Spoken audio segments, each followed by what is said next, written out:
Hi guys, so this is the second video of the series जहाँ पे हम लोग वो टॉपिक्स कवर कर रहे हैं जो एग्ज़ाम्स में आते हैं बट नॉर्मली किसी ग्रामर के टॉपिक में नहीं कवर हो पाते। दिस इज़ मोर अबाउट कि आप एग्ज़ाम में कितने अवेयर हैं, आप उस छोटी सी गलती को पकड़ पाए कि नहीं पकड़ पाए।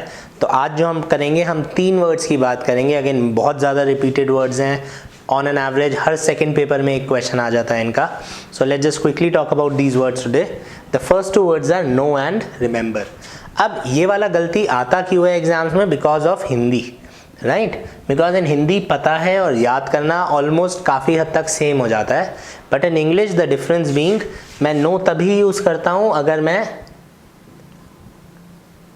किसी नॉलेज की बात कर रहा हूँ। जैसे आप पढ़ाई कर रहे हैं तो मैं पूछूंगा इस क्वेश्चन का पता है क्या answer, do you know the question. And remember उन चीज़ों की बात करता हूँ जो आपके साथ हो चुका है, आपको रटने की ज़रूरत नहीं है, मैं मान के चल रहा हूँ कि आपके साथ हुआ होगा। फॉर एग्जाम्पल एक ये लेटेस्ट क्वेश्चन है आई थिंक एनडीए का, डू यू नो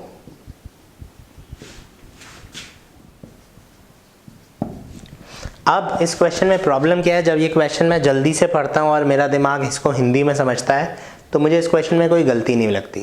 क्या तुम्हें पता है तुम कितने साल के थे जब तुम इस शहर में या यहाँ पर आए? तो अब आप इस शहर में आए, आप कितने साल के थे आपको पता, ऑब्वियसली मैं मान के चल रहा हूँ आपको पता होगा। ये कोई नॉलेज वाली बात नहीं है, कोई किताब में पढ़ने वाली बात नहीं है, राइट? तो क्या तुम्हें याद है, क्या तुम्हें पता है नहीं हो सकता यहाँ पे होगा क्या तुम्हें याद है।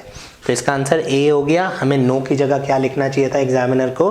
रिमेंबर जैसा word, right? So again this is just because of Hindi. क्या तुम्हें पता है, क्या तुम्हें याद है, जल्दी से do you know the answer, क्या तुम्हें इस क्वेश्चन का आंसर पता है? बिल्कुल ठीक है। Do you remember the answer, क्या तुम्हें याद है? बिल्कुल ठीक है, लेकिन दोनों चीज़ों में फ़र्क है।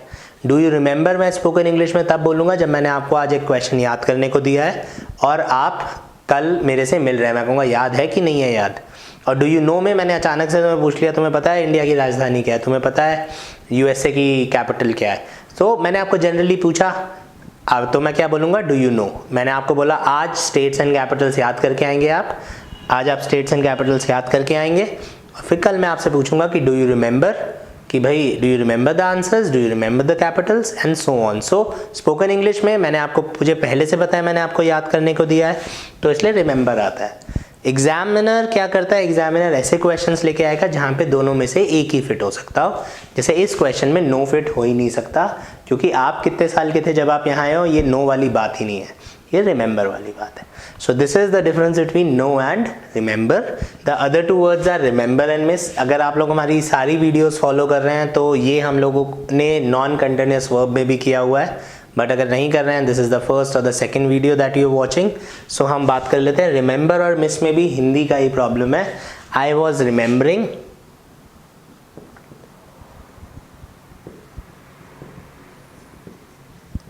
अब से फॉर एग्जाम्पल मैं क्लास में बैठा हूँ, किसी का फ़ोन आ जाता है, अभी तुम्हें ही याद कर रहा था, तो आपका एग्जामिनर क्या है, आपको ऐसी कंडीशन देगा तुम्हें ही याद कर रहा था, आप इसको हिंदी में पढ़ेंगे एंड आपको लगेगा ये बिल्कुल ठीक है। लेकिन यहाँ पे प्रॉब्लम क्या है कि आप याद नहीं कर रहे थे, आप ये नहीं सोच रहे थे कि वो है, आप उसको मिस कर रहे थे। तो रिमेंबर की जगह क्या आना चाहिए? मिस आना चाहिए, राइट? तो यहाँ पे हम इस रिमेंबरिंग को गलत करके क्या कर देंगे? Missing you. सो पहला डिफरेंस हो गया हमारा नो एंड रिमेंबर। नो वो चीज़ जो आपको पता होनी चाहिए या मैं जानना चाहता हूँ क्या तुम्हें पता है।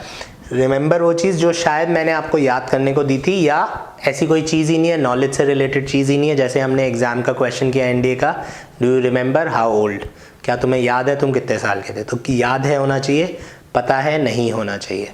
And remember and miss, miss आप जब किसी चीज़ को मिस करते हैं, I miss you, and remember is आपको याद है या याद नहीं है। तो दीज आर 3 वर्ड्स, इनको आप देखेंगे कोई भी पेपर्स में, ये बहुत ज़्यादा इनका आने के चांसेस होते हैं। These words are repeated a lot. I'll leave you with a question and let's see how many of you can solve this. So this is the first question जो आप लोगों ने सॉल्व करना है।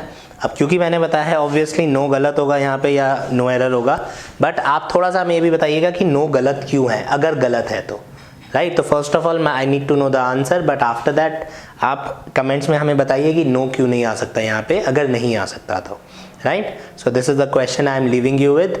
We'll discuss it in the next short session that would be uploaded tomorrow. Thanks for watching the video. If you found this video helpful, press the like button, subscribe to our channel and ring that bell icon so that you can get notified every time we upload a new lesson.